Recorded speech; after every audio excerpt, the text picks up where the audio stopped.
என்கிட்ட நிறைய குறை இருக்கு. கோபம், பிடிவாதம், திமிரு, ஈகோ எல்லாம் உண்டு. பொறுப்பு கிடையாது, அக்கறை கிடையாது, இப்படி நிறைய. இதெல்லாம் நான் ஏன் உங்ககிட்ட சொல்றேன்னா, என்னை பத்தி நீங்க நல்லா தெரிஞ்சுக்கணுங்கிறதுக்காக தான். நான் உங்களுக்கு ஒரு நல்ல மனைவியா இருப்பேன்னு எனக்கு தோணல.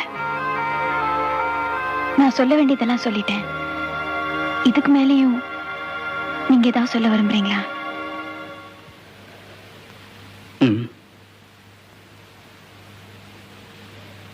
உன்னை எனக்கு ரொம்ப பிடிச்சிருக்கு.